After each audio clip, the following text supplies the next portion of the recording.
আসসালামু আলাইকুম রহমতুল্লাহ।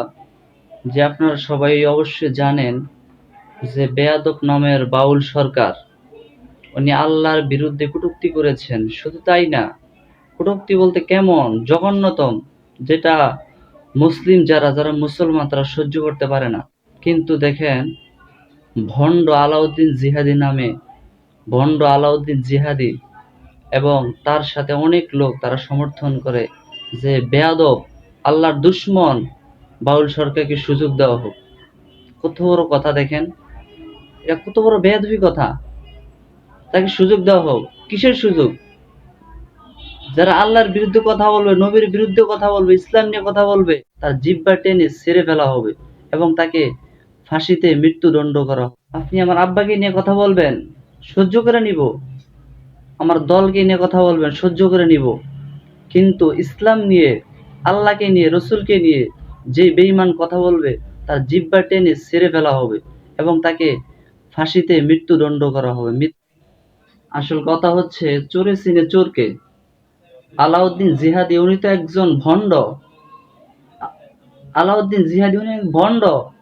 উনি তো তার পক্ষেই বলবে, এটা স্বাভাবিক। উনি আবার মুসলিম দাবি করে, সুন্নি দাবি করে। আসলে লজ্জা থাকা দরকার। এগুলা সবগুলাকে একসাথে নিয়ে ফাঁসিতে ঝুলানো দরকার।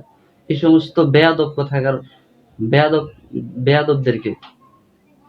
কত বড় বেয়াদব হইলে আবার বলে আলাউদ্দিন জিহাদি যে আপনারা আপনারা আলেমরা তো অনেক ইসলাম বিরোধী কাজ করেছেন, তো তাদেরকে তো ফাঁসি দেওয়া হয় নাই উনি বলতেছে।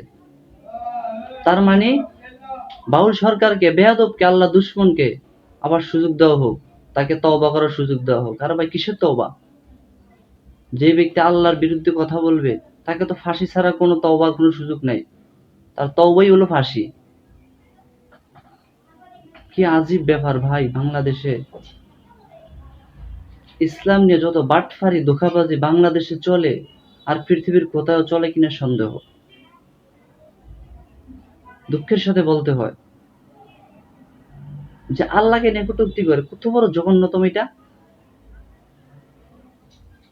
এই জন্য আমাদের দাবি, তাকে অতি দ্রুত ফাঁসির আওতায় আনা হোক, তাকে ফাঁসি দেওয়া হোক জনগণের সামনে।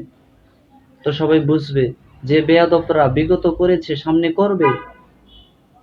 তারা তারা যেন বুঝতে পারে যে মুসলিম উম্মাহ, মুসলিমরা কখনো সহ্য করবে না। যে ব্যক্তি আল্লাহর বিরুদ্ধে কথা বলবে, তাকে তো ফাঁসি ছাড়া কোনো তওবার কোনো সুযোগ নাই।